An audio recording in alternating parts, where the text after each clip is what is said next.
Hola a totes i a tots. Us vull donar la benvinguda al webinar de la Comissió Catalana d'Ajuda als Refugiats sobre l'Orient Mitjà. Em dic Marta Morell, soc tinenta d'alcaldessa de Feminisme, de Benestar Animal i de Participació de l'Ajuntament de Sabadell. Amb motiu del Dia Mundial de les Persones Refugiades, des de l'Ajuntament de Sabadell, amb la col·laboració amb entitats que formen part de la Plataforma Ciutadana de Suport a les Persones Refugiades i Migrades de Sabadell, hem estat preparant una sèrie de vídeos i de recursos sobre el refugi, sobre l'asil i sobre les migracions. Nosaltres aquest webinar ens sembla una molt bona iniciativa per donar a conèixer la situació que hi ha en diferents àrees geogràfiques, que són llocs de pas, llocs de trànsit, persones que migren i que fugen del conflicte, de la guerra, de la persecució, de règims corruptes i també de dictadures. El que fan és voler buscar una situació millor, un futur millor tant per ells i per elles i també un futur millor per les seves famílies.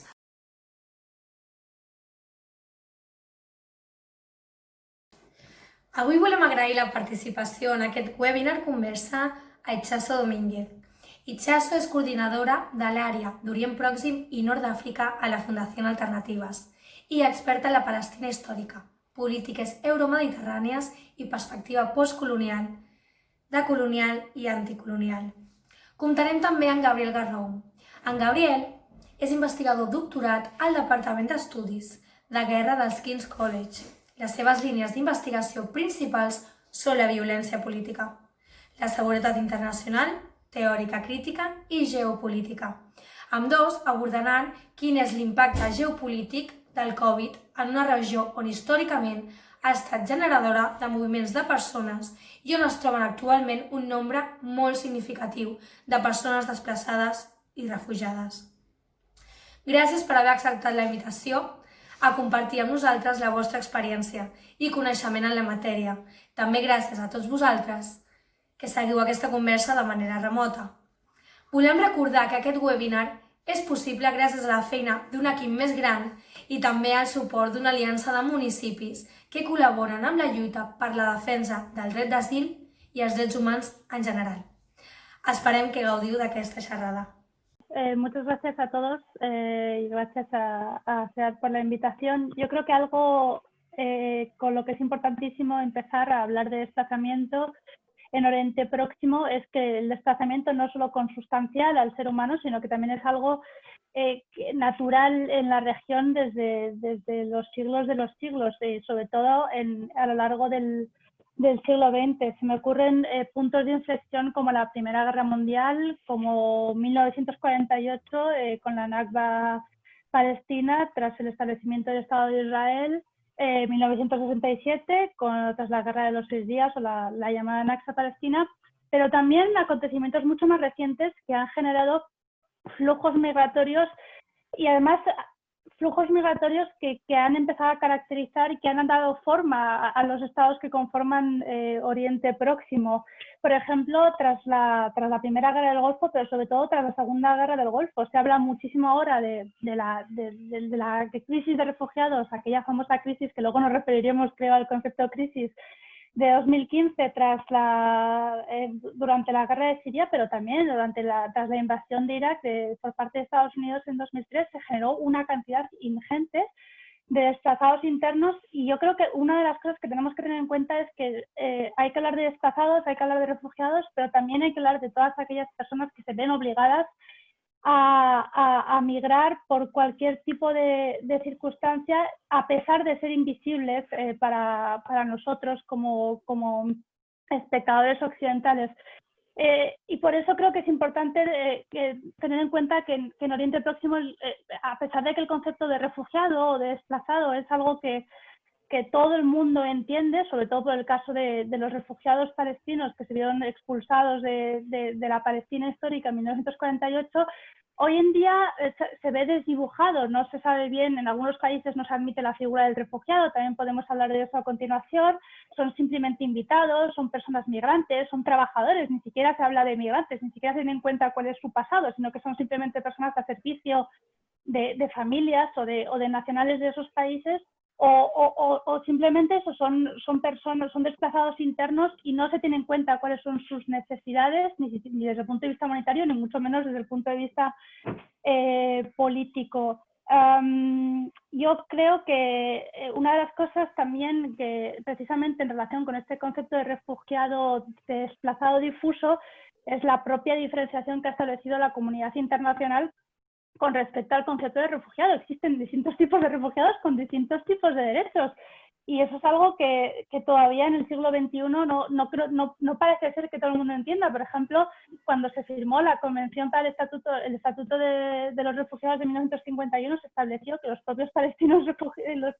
refugiados palestinos no serían tratados ni tendrían los mismos conjuntos de derechos que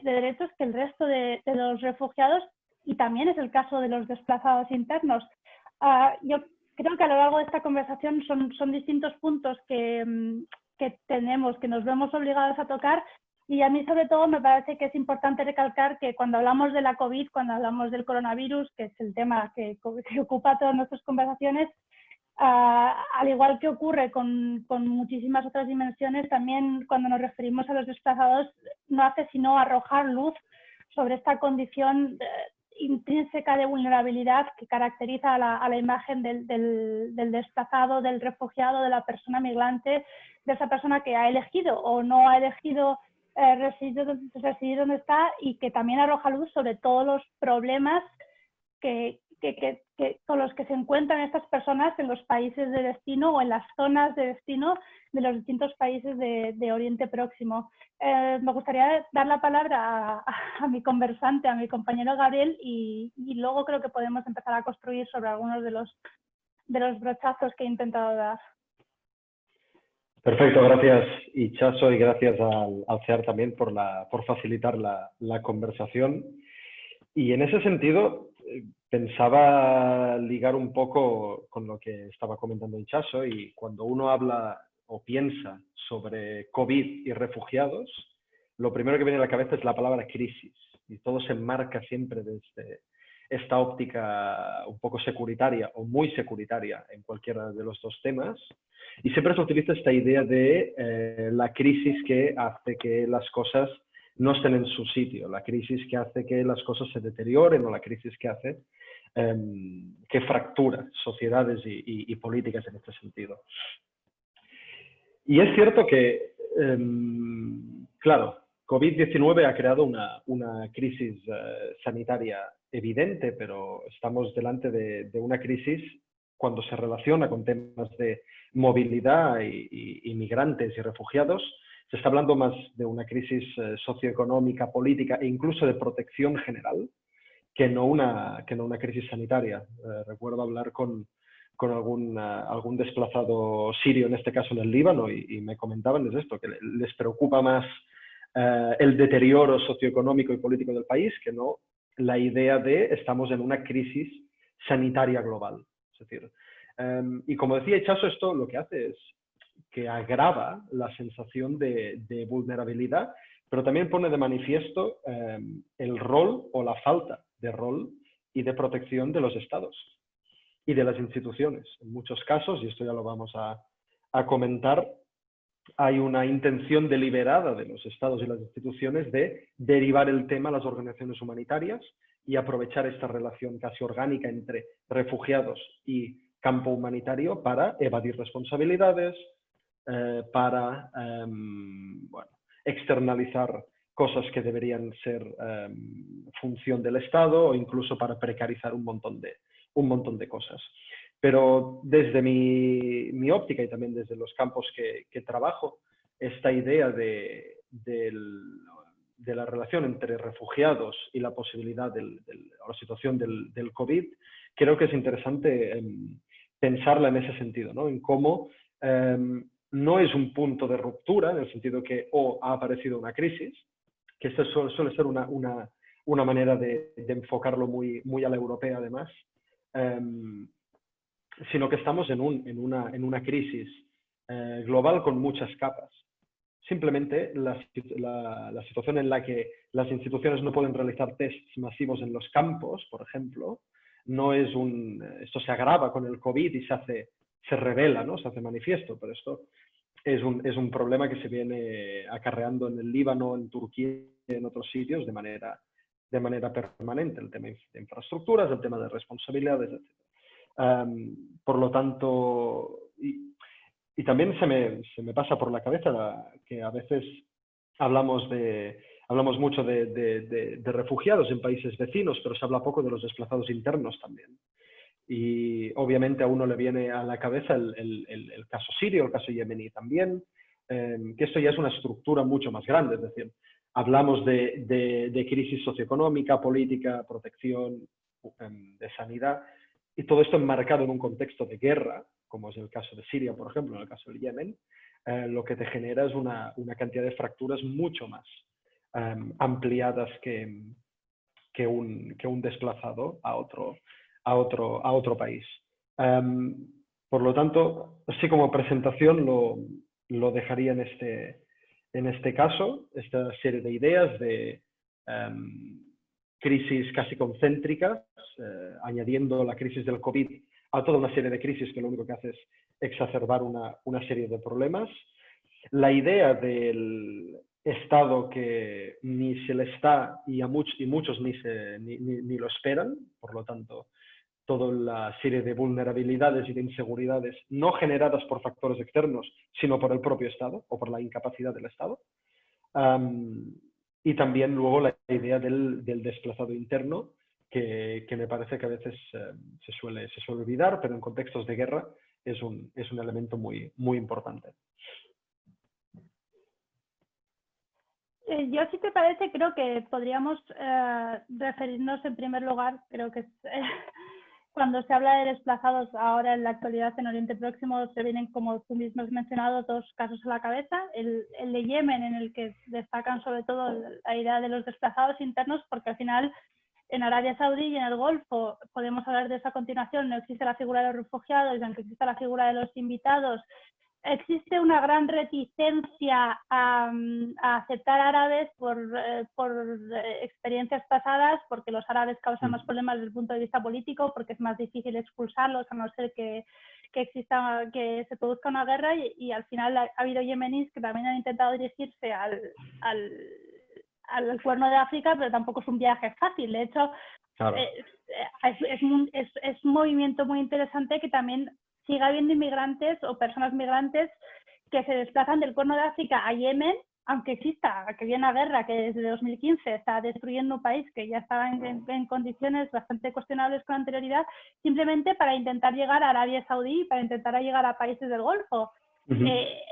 Solo para explicar que el caso de Yemen creo que es uno de los casos más interesantes y más complicados desde el punto de vista precisamente de este enfoque de los desplazados en Oriente Medio.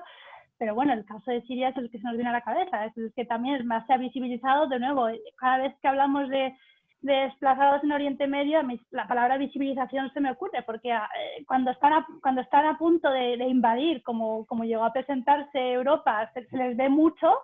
pero en 2003, con todos esos desplazados, es que yo estaba mirando las cifras hoy, había 6-7 millones de desplazados por la invasión de Estados Unidos en Irak a lo largo de esos años. No se hablaba de ellos en ningún sitio. O sea, y es que yo creo que es muy importante la idea de la visibilidad de los desplazados, de verdad, y no solo en los medios, sino en la propia conciencia colectiva y en el lenguaje político y en lo que esto representa a la hora de hablar de la estabilidad de Oriente Medio. Sí, lo que hay suele haber una instrumentalización muy clara. Es decir, y esto ha sucedido en muchos casos. Por ejemplo, recuerdo autoridades libanesas, por ejemplo, que son los primeros en pedir ayuda a organizaciones humanitarias y estar en las principales galas de recaudación de fondos, etcétera, pero luego son los primeros en intentar apretar para que los desplazados vuelvan a su país de origen. Entonces, hay siempre una dicotomía entre visibilidad, invisibilidad, desplazamiento, retorno forzoso, y todo se instrumentaliza, obviamente, como al sistema político también le interesa. Luego hay otro tema, porque claro, aquí yo creo que el caso libanés es uno de los que más destaca también, justamente porque une toda esa serie de problemáticas, ¿no? Es decir, el Líbano como lugar de destino de muchos palestinos, de muchos sirios, un sistema que, como bien decías, la idea del refugiado es una idea muy voluble y es una idea totalmente etérea, es más esta idea del invitado con un problemón enorme para conseguir residencias, con un problema enorme para legalizar su estatus, etc. Y en este caso hay una cantidad de capas de informalidad en el Líbano que lo que hace es agravar la situación una barbaridad. Obviamente esto en los colectivos mucho más vulnerables afecta muchísimo más. Pero claro, justamente el COVID en el Líbano ha llegado en una encrucijada, ¿no? En un punto muy peligroso, que es esta suma de la crisis política con la crisis socioeconómica, una devaluación terrible y ahora una crisis sanitaria que desde las autoridades no se ha gestionado como se debería. A mí lo que me parece interesante, de nuevo también pensando precisamente en los desplazados sirios, es la diferencia entre cómo se ha abordado en el Líbano y cómo se ha abordado en Jordania. Si te parece, empiezo con Jordania, sí. Porque en Jordania, que es un país muy influido por Occidente y en el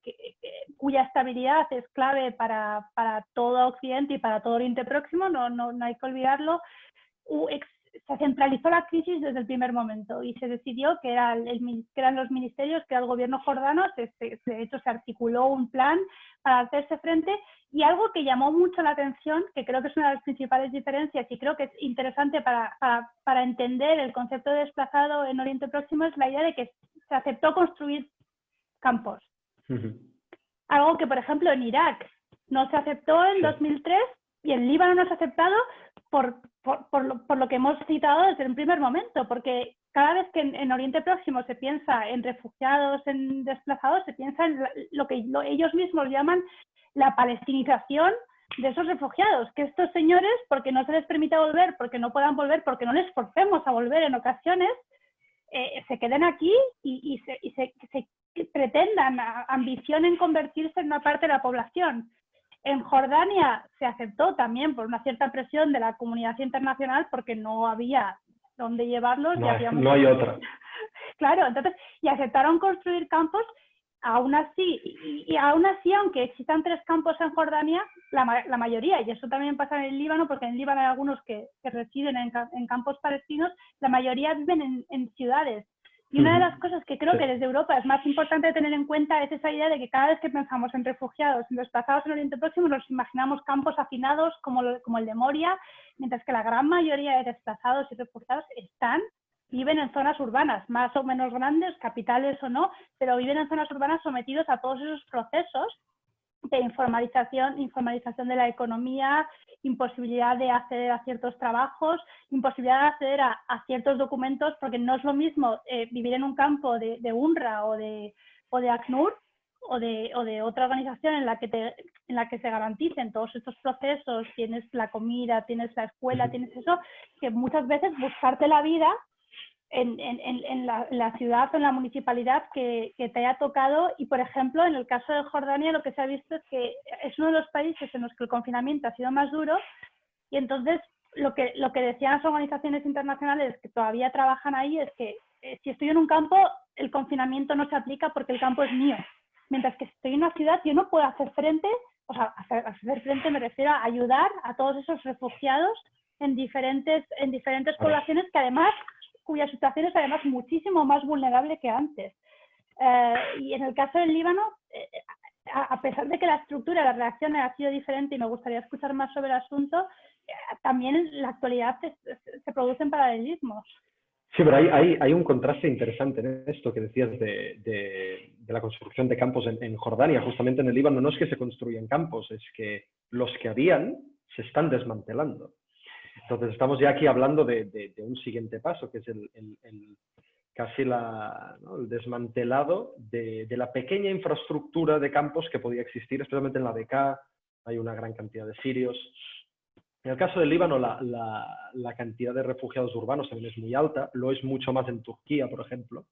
Ahí sí que hay una figura muy clara del refugiado sirio que vive en ciudad y no en campo. Pero claro, en el caso del Líbano, acceso a infraestructuras básicas, agua, situación laboral en el Líbano es tremendamente problemática. Los sirios que están en el Líbano necesitan, para que se les dé un permiso y la posibilidad de trabajar, un papel del propio empleador, ¿no? para que dé fe de que esta persona va a ser empleada en ese trabajo. Entonces aquí ya estamos hablando de una crisis de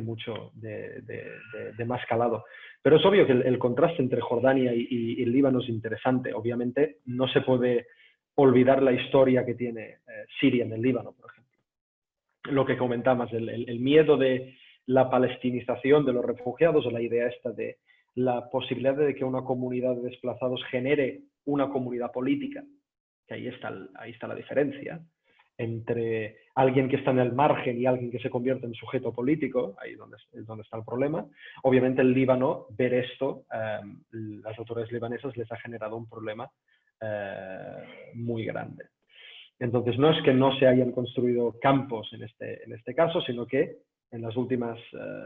meses se ha incluso desmantelado la pequeña infraestructura que había. Y en el caso de algunas municipalidades, que esto estaba hablando el otro día con unos colegas de ahí del Líbano y me parece absolutamente delirante. La imposición de algunos métodos de cuarentena y de confinamiento, etcétera, eran explícitamente para refugiados sirios. En algunas municipalidades se prohibía explícitamente a refugiados sirios aparecer por las calles en determinadas horas, etcétera. Y hay todo un discurso. Ya no es ni securitización, es casi un discurso higienista, porque ya está a este nivel, que es el refugiado trae problemas, el refugiado trae polución, el refugiado trae cáncer, el refugiado trae enfermedades. Todos estos son debates que están sucediendo hoy en día en el Líbano. Por lo tanto, hay municipios que están pidiendo a sus refugiados sirios: no salgáis del campo, con todo lo que conlleva. Como decía, por falta de infraestructuras básicas y precauciones sanitarias, ¿no? Es decir, aquí sí que hay un contraste entre Jordania y el Líbano espectacular. A mí algo que me parece que también sería interesante sacarlo es que precisamente en el caso de los refugiados sirios se ha caído en la misma narrativa que lleva caracterizando Oriente Próximo y otros desplazados en Oriente Próximo desde hace años, y me atrevería a decir que incluso décadas. No solo la securitización, sino la humanitarización. O sea, es esa idea de que el refugiado y el desplazado es un problema únicamente humanitario. O sea, sí. Y cualquier tipo de acción por parte de los estados, normalmente occidentales, porque al final son los principales donantes de estas organizaciones internacionales, o de los propios estados en muchos casos, se dirige única y exclusivamente a esta idea de un sujeto humanitarizado, problematizado. Hay que gestionar. Y el problema político al origen de ese desplazamiento, que al final es quizás a lo que habría que hacer frente para que sea una situación sostenible o para que exista un retorno, porque los textos internacionales son muy claros. Estas personas tienen derecho de retorno seguro y sostenible a su lugar de origen. Y a mí lo que me da la impresión, y creo que con el caso sirio se ha vuelto a ver confirmado, es vamos a separar en dos compartimentos completamente estancos el problema político y el problema ese de gestión de una persona humana. Es un tema interesante porque, fíjate, cuando hubo todo obviamente la ola que venía de Turquía, se empezó a hablar de las fronteras terriblemente porosas de Europa, que si Erdogan estaba utilizando la cuestión de los refugiados para tener cierto margen de negociación política, etc. Claro, el COVID ha cerrado fronteras. Esto ha significado un problema enorme para los propios refugiados, muchos de los cuales tenían intención de cruzar de Turquía a Balcanes, Grecia, etc. Por lo tanto, esto es un problema político, pero como no se ha convertido en un problema de gestión para las comunidades europeas, este tema no ha salido como tema de agenda política. Sí lo fue cuando se convirtió y se especificó como un problema grave de gestión de poblaciones. En el momento en el que la frontera está cerrada, y eso es un problema político para otra comunidad que no es la mía, ahí no se ha convertido en un tema de debate o un tema importante en la agenda internacional. Pero obviamente la diferencia siempre radica en considerar al otro sujeto político, por lo tanto con derechos y obligaciones y por lo tanto con representación, o simplemente un sujeto biopolítico, ¿no? Una masa de gente a la que simplemente hay que gestionar. En muchos casos la gestión significa no gestionar, es decir, prohibir. ¿Sí? Ahí se quedan. Y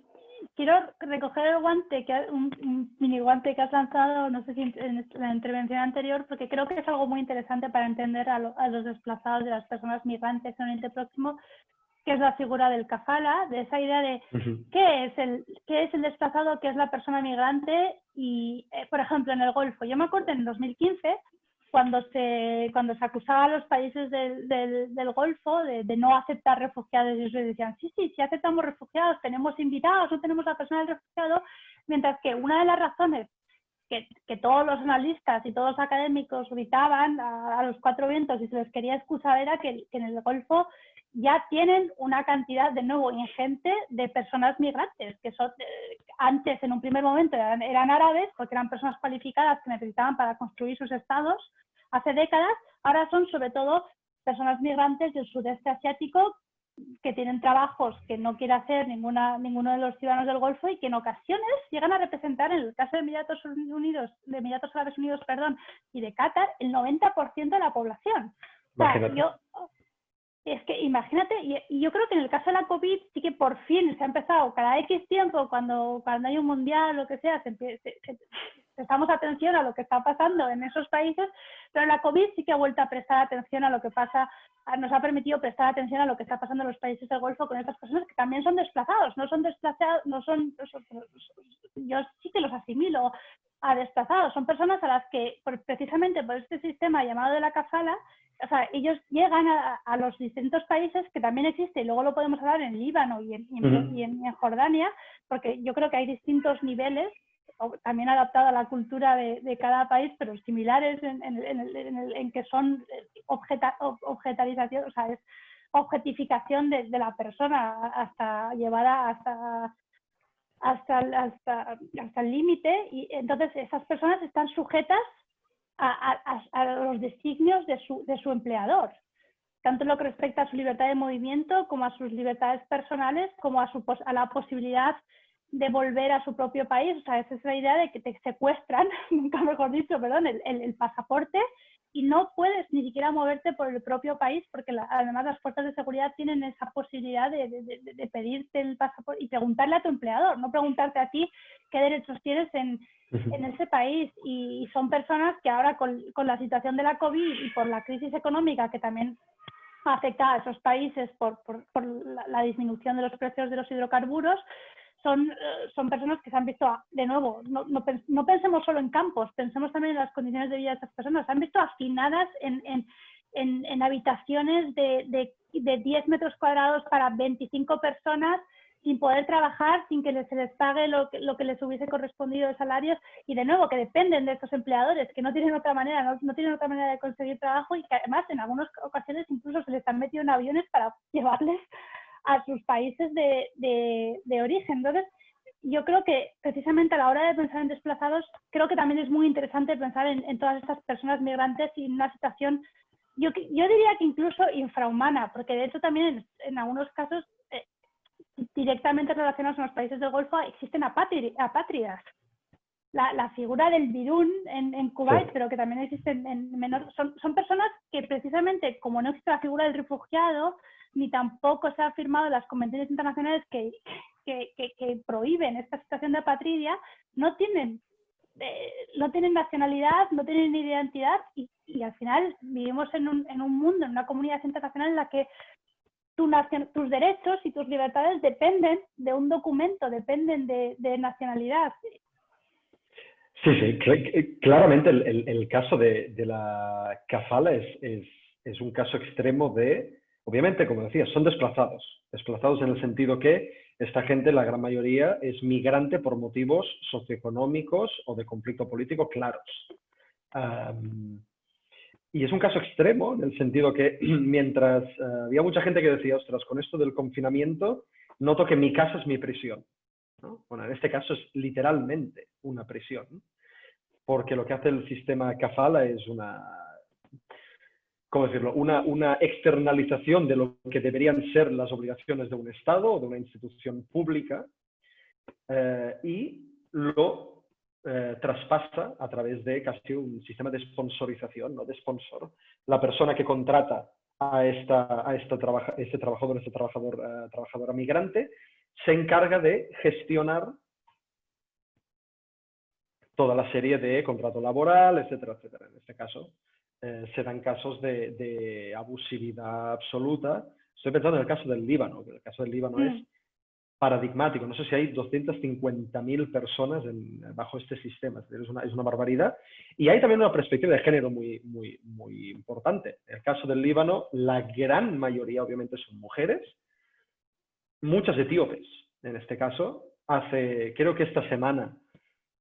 varias personas que contrataban chicas etíopes bajo el sistema kafala abandonaron a estas chicas delante de la embajada. También en este sentido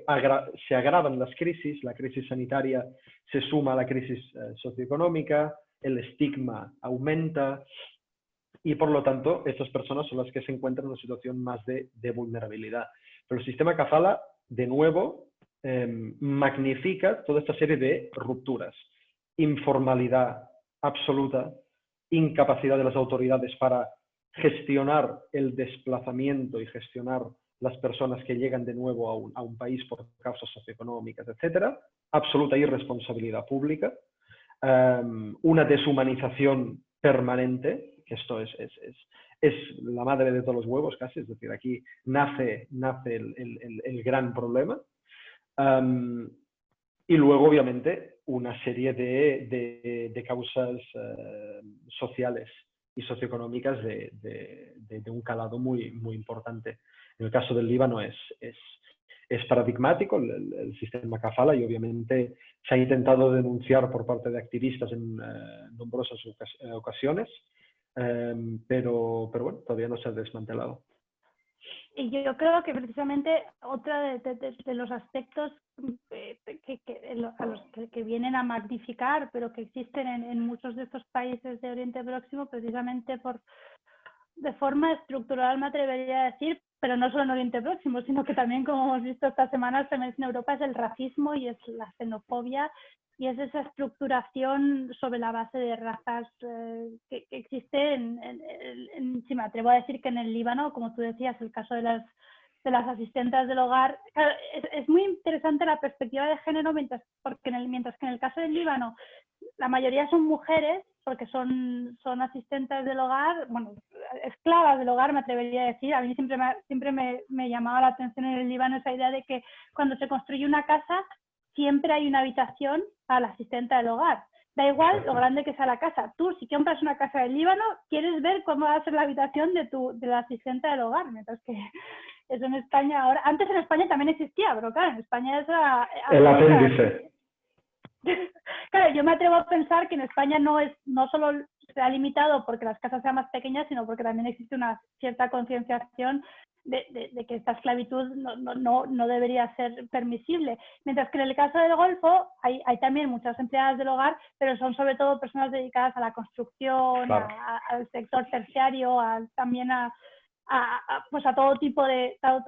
servicios. Entonces no es tan clara la perspectiva de género, que no significa que no exista, porque también hay muchas dependientes del hogar, pues Filipinas, encima. Además, por eso me refería que es interesante la perspectiva racista, porque en el Líbano también existe una clasificación de cuáles son las nacionalidades o el origen de estas personas más glamurosas, me atrevería a decir. Es que no sé cómo decirlo sin que suene tan mal, pero por ejemplo las Filipinas no. Sí. Y hay esta mezcla permanente entre clasismo y racismo. Y que también se culturiza, ¿no? Se utiliza la cultura como un indicador de raza y de posición de clase. y ahí se van estableciendo todo de jerarquías. Obviamente un sirio sunita no es lo mismo que un sirio cristiano, sirio blanco no es lo mismo que un sirio de piel morena, y la etíope no es lo mismo que la filipina. Entonces aquí se establecen toda una serie de rangos. Lo que comentabas de la perspectiva de género en el caso de hombres. Hay un tema también muy interesante, que es la cantidad de suicidios que ha habido a raíz del COVID, pero obviamente, como decíamos, con toda esta crisis multifactorial que se viene llevando en las últimas décadas, o en la última década especialmente, con la idea de yo, hombre, tengo que proveer a mi familia, soy absolutamente incapaz de controlar el mínimo aspecto de mi vida porque vivo en una crisis permanente, y ha habido muchos casos de suicidio, estoy pensando en el Líbano sobre todo, de hombres que tenían esta idea, obviamente, de tengo que proveer a mi familia, que han sido incapaces de gestionar la situación. En algunos casos también por movilidad entre el Líbano y Siria, la mitad de la familia se quedaba a un lado, la otra mitad se quedaba en el otro, por lo tanto también hay una gestión de movilidad de fronteras muy, muy importante, y que han cometido suicidios. Es decir, es un caso también muy, muy interesante. Sí, en Jordania también me contaba una amiga el otro día un caso muy similar. Era un señor que trabajaba creo que era de limpiador en un restaurante y que pues con la COVID se quedó sin trabajo porque el restaurante cerró y no tenía ningún tipo de contrato, porque al final lo que me dijo ella es que el 85% de los refugiados de Jordania viven por debajo del umbral de la pobreza. O sea, 85%, ¿no? Hay gente que no tiene para comer cada semana. Y este es el caso, y es un señor que se quedó sin trabajo y se suicidó pues, porque pensaba que a su mujer le iban a seguir dando los cupones de ACNUR para la comida de ella y sus hijos, pero que él representaba una carga adicional de la que era el único que podía hacerse cargo. Yo, si me permites, creo que es también interesante, porque creo que nos queda poco, hablar, cada vez que hablamos de refugiados, sobre todo, también de desplazados internos, pero sobre todo de refugiados, se plantean que hay como tres opciones. Una es la repatriación, el retorno, que tendría que cumplir una serie de características, aunque en el caso sirio yo creo que nos puedes explicar cómo es bastante difícil, por no decir imposible para algunas personas, por varios motivos. Lo que se llama en inglés resettlement, que es llevarlos a otro país en el que estén más seguros, que ahora también es algo bastante imposible, porque en Europa las puertas de la mazmorra están cerradas por todas partes y no existen ningún tipo de esquemas de reasentamiento, pero también la integración local. Precisamente por lo que hablábamos de ese miedo a la palestinización, se han ido poniendo cada vez más barreras a la idea de que los sirios, porque, corrígeme si me equivoco, pero los sirios en un momento sí que podían trabajar en el Líbano, con menos, mientras que ahora se han puesto todas las medidas a disposición de las autoridades o de los particulares, si me apuras, para que sea casi imposible su integración. Se hizo con los palestinos, o sea, creo que es importante 2 segundos dar un poco de contexto, porque los refugiados palestinos en el Líbano, evidentemente no pueden acceder a la nacionalidad libanesa, porque el Líbano se niega, porque trastocaría completamente la composición sectaria y que generaría otra guerra civil u otro tipo de conflicto similar, pero ese no es el principal problema. Existe el problema de que la mayoría se ven obligados a vivir en los campos, que aunque los campos se hayan convertido en ciudades, que hay gente que entra y dice, uy, pero si esto es otro pueblo. Bueno, sigue siendo un campo de refugiados con una serie de obligaciones que recaen sobre la entidad que, en este caso, UNRWA, pero además es que en el caso del Líbano no pueden trabajar, hay una serie enorme creo que se acaba antes diciendo los trabajos a los que se pueden dedicar que los trabajos a los que no se pueden dedicar. No pueden ser médicos, no pueden ser ingenieros, no pueden ser todo lo que signifique una habilidad de integrarse en una sociedad de pleno derecho con una vida digna, me atrevería a decir, está muy limitado para los palestinos, y creo que también es la idea para los refugiados sirios ahora en el Líbano y en otros países, pero yo creo que el caso del Líbano es muy interesante. Hay un montón de trabajadores temporeros y temporales, es decir, sector agricultura, sector construcción de manera muy informal, con, de nuevo, contratos con un sistema de protección pública casi inexistente. Recordaba ver artículos que comentaban que hay muchos sirios que ahora también con el caso de la COVID, perdón, cruzaban la frontera y se iban a Siria para recibir asistencia médica para luego volver al Líbano. Por lo tanto, obviamente, una integración a la sociedad de acogida de manera efectiva y de manera plena en esas situaciones es mucho más complicado. Otro caso es el de Turquía, que aquí ya hay otros debates. Un país que, bueno, su respuesta a la COVID ha sido mucho más estatal, con mucha más presencia estatal, con mucha más fuerza del Estado en este sentido. También es cierto que la gran mayoría de refugiados sirios, en este caso, son refugiados urbanos, no se encuentran en campos. En el caso turco también hay un interés, a pesar de todo el entorno de racismo que también ha habido en Turquía hacia los sirios. Aquí ya hay un movimiento más político de naturalizar sirios como ciudadanos turcos para luego consideraciones geopolíticas más de mayor calado en relación al norte de Siria, pero eso es otro tema. Pero sí, luego hay todo el tema que comentabas de, en vez de naturalizar los refugiados, incorporarlos a la comunidad nacional, una comunidad plural, etcétera, obligar al retorno. Y este ha sido el gran discurso de las autoridades libanesas de los sirios deben volver a su país de origen, con los efectos políticos que esto tiene, porque no olvidemos que en Siria hay un conflicto, el cual todavía no ha terminado, en el cual no ha habido ningún tipo de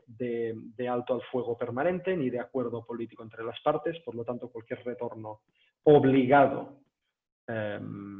obviamente el Líbano no obliga al retorno, pero empuja al retorno. Y en Siria se intenta generar esta idea de acuerdo, que vuelvan los refugiados porque el país ya está en una situación de estabilidad, lo cual no es cierto. Por lo tanto, pasan de refugiados precarios en el Líbano a retornar a Siria y no encontrar ningún tipo de estabilidad, porque ahí lo que se encuentran es problemas de seguridad importantes, posibilidad de venganzas varias sobre el terreno, el tema del servicio militar y obviamente una situación sobre el terreno de falta de infraestructuras y de servicios básicos también muy alarmante. Por lo tanto... Sí, no, dime. Te preguntaba por la propiedad privada, que algunos incluso se han quedado sin casa, ¿no? O sea, no por la destrucción, sino por acciones del propio régimen. Sí, en algunos casos es por destrucción, incapacidad del refugiado en este caso para presentar papeles cadastrales, etcétera, y hay una casi expropiación del Estado para otros proyectos urbanísticos, y en otro caso simplemente la propiedad que se ha abandonado se ha considerado esto, abandonada, y el propio Estado la ha requisado para otros menesteres. Por lo tanto, la situación de precariedad, por desgracia, no solo es en la comunidad que acoge, sino en la posibilidad del retorno, como mínimo en el caso sirio. Yo creo que para cerrar, lo más importante y una idea que quiero resaltar, que creo que ya he enunciado, es esta idea de que pensar en desplazados es pensar en todas estas personas que no tienen otra opción más que huir de sus hogares por cualquier tipo de motivo, sin necesidad de establecer categorías como persona migrante, como invitado, en una zona además en Oriente Próximo en la que los propios estados se aprovechan precisamente de estas categorías para no garantizar los derechos y libertades que la comunidad internacional en un momento consagró para los refugiados y para las personas desplazadas. Y sobre todo me gustaría arrojar luz sobre el caso sirio, sobre el caso yemení. Creo que también no lo hemos tocado lo suficiente por cuestiones de tiempo, pero de nuevo el problema de los desplazados internos y el problema también de la humanidad. Yo creo que la COVID también lo que nos ha ayudado a ver es que al final para acceder a tratamiento sanitario, y esto es una crisis sanitarias necesitan una serie de, por ejemplo, para que la propia Organización Internacional Humanitaria que presta ayuda en Yemen, necesitas un papel. Es que hay muchos desplazados, hay muchos refugiados, hay muchos desplazados internos que es que no tienen ni siquiera ese papel que certifica que son personas que tienen una serie de derechos, y no me cansaré de poner énfasis en esta idea de que hemos creado, y digo hemos porque sigo pensando que la comunidad internacional y los países europeos tenemos una responsabilidad considerable, y esto da para otras mesas redondas, pero hemos creado personas, hemos generado una idea de que existen derechos humanos universales, pero hemos creado una figura de personas que no tienen derechos, no tienen garantías, ya podrían ser invisibles, que daría lo mismo. Y no estamos hablando de decenas, es que estamos hablando de cientos de miles de personas a lo largo y ancho de la región. Empezó, aunque hubiese desplazados antes, empezó con los palestinos, y creo que es mi obligación recordar todos los millones de palestinos, de refugiados palestinos que no tienen derecho de retorno, que no han visto el lugar donde nacieron sus antepasados, ni se prevé que puedan tener derecho de retorno, y terminar con todo el resto de millones de desplazados y de seres humanos en Oriente Próximo, que no tienen tampoco visos de retornar de forma segura y sostenible a sus lugares de origen, y en los lugares en los que están también se enfrentan a situaciones en las que el futuro tampoco es nada halagüeño. Sí, para terminar por mi parte, dos ideas muy generales que hemos ido comentando a lo largo de la conversación, que creo que están bastante, por no decir totalmente, relacionados. Por un lado,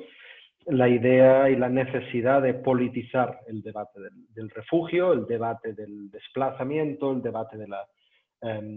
las personas que tienen que marchar de un sitio por motivos socioeconómicos o por motivos políticos o por motivos de conflicto. Es decir, no estamos delante de un tema de gestión, no estamos delante de entes que no forman parte de ninguna comunidad política, son sujetos políticos que han visto su vida alterada por determinadas situaciones y que por lo tanto deben ser tratados como tal, como un problema político, con raíces políticas, con causas políticas,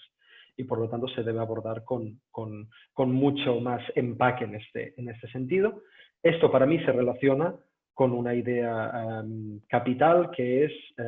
cómo los estados, en este caso Oriente Medio, han gestionado el tema de los refugiados. Obviamente hay una gran variedad, hay casos más efectivos que otros, hay casos que destacan por su incapacidad, pero de nuevo la idea de la autoridad pública, que cada día se convierte más en una entidad de inseguridad y no de seguridad, para mí es tremendamente problemático. Para mí este debate no se ciñe solo a Oriente Medio, para mí ya empieza a ser un debate global, pero obviamente en el caso de los refugiados se magnifica. Y esto está para mí relacionado de manera muy clara con la idea de las crisis concéntricas, o la idea de la COVID es una crisis puramente sanitaria que dispara las otras crisis que se venían labrando sobre el terreno de manera muy intensa durante la última década, básicamente. Un grave problema de representación política, que en algunos casos se ha saldado con guerras civiles brutales, un problema socioeconómico enorme en el que la informalidad tanto del sector de viviendas como del sector laboral es tremendamente problemática, aún más para las personas que no tienen cobertura, como decía Itxaso, esta sensación de no estoy amparado por nadie, en este caso se magnifica.